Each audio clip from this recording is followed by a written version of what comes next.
You see, being known by your fruits, people, is just that. Oh, I know you was on Facebook for shaking your booty. Oh, you're the one that was teaching your kids how to twerk. Oh, I remember I saw you on Facebook. Oh, they would know you by your fruits, people. You see, the enemy wants me to stop spreading the word of God. So many times he get in my head through people, places, things. Houston, maybe you don't need to spread the word no more. And then God will give me a confirmation. There's people out there that's paying attention. Keep spreading the word. Don't stop. One of my cousins told me about a year ago. He called me on the phone early in the morning. He was like, Houston, man, a lot of people don't know what you know. Just out of the blue. He like, man, you spread that word, man. You really are sincere about it. You ain't doing it for money. You ain't doing this right now. He says a lot of people that hate the fact that you do this. But don't stop. What? You're like, some people in your own family. What? I never would have thought that. But he said in the last days, your enemy will be those of your own household. Some of the people that praying against you ain't that person you think hates you to death. It's the person you think love you with all their heart, trying to destroy you. That's why David prayed a lot for his enemies and Adam. And gave praise a lot too. My own familiar friend who I ate bread with, your own familiar family member who you ate bread with, say that too. But there's some people out there that's for you. You know, yes, you will be hated by all men for my name's sake. All men, you got to be specific. All men who hate God, who don't love God, they're going to hate you too. If their heart ain't wholeheartedly, I don't care if they go to church every Sunday. If their heart ain't right with God, they still don't hate you because they ain't of God. I'm just being real. You know, people who really love God gonna see you for what you really are. Not what people think you are. Like I said, I had one man tell me, I won't listen to Houston because he drink. You know what I did yesterday? When I got home at 11 o'clock at night, and I almost had a life or death moment. Because I ain't finna say I almost died. There was no such thing. I just had a trial I went through.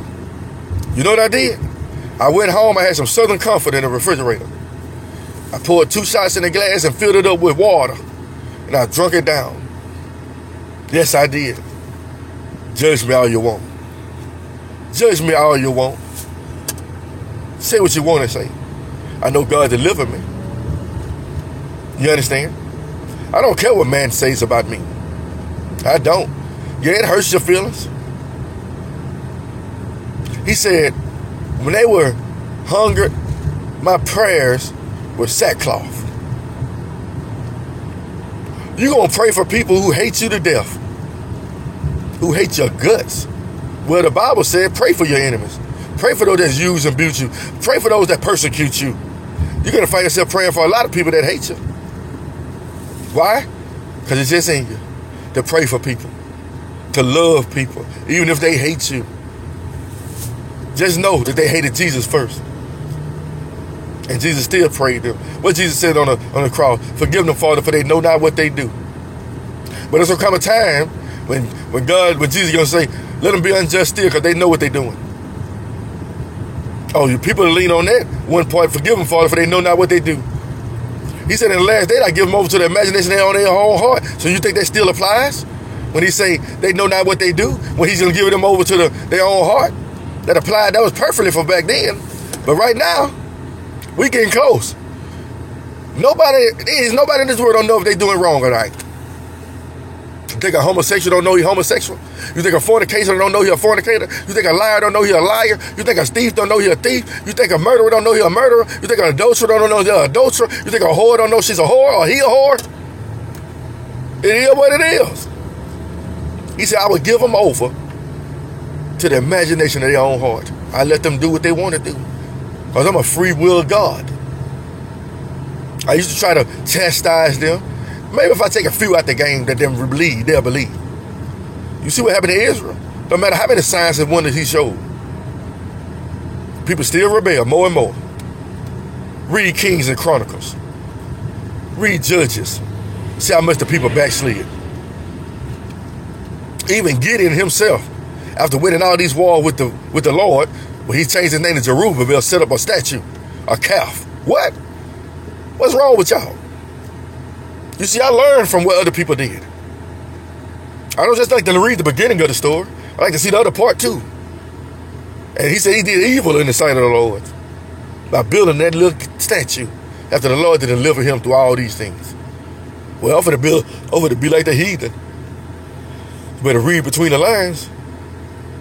It's two people that I always lean on, that I see stayed true to the Lord their whole lives, and they was like regular men.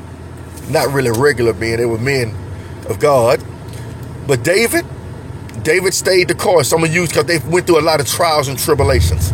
I'm using them for this case. And they stayed calling on the Lord. Somebody else who called on the Lord and stayed going through Samson. I just used them too. But they stayed the course. They never turned. They never did something the Lord said not to do. As far as worshiping other gods, yeah, they've made some mistakes. But they never broke the first two.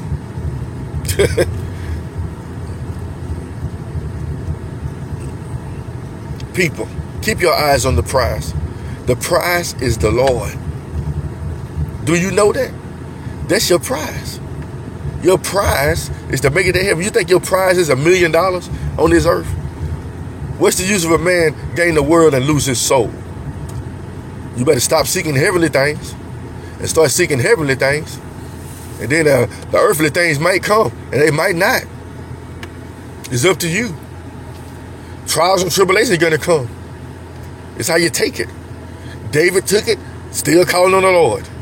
When David messed up, do what David said. Lord, I can deliver you in the hand of your enemies. No, I take punishment from you. You work. I like your judgment. David prayed earnestly that the child would not die, that God would spare the child. God was like, no, I told you I'm taking it. He took the child anyway. But David never turned his back on God. You're going to have moments like that, when trials and tribulations and things going to try to make you turn your back on God. But you as a Christian, you got to accept all. You got to accept consequences for yourself and what you do. Yeah, you can pray for people that wrong you all the time. But you better take judgment when you wrong people. Take what the God throws you to. Don't think because you're a Christian that you won't get that backside chastised. You will. Because whom the Lord loves, he chastises. Oh, you don't remember that part of the Bible? I do. You better get your head on straight, people. Have a blessed day in the name of the Lord.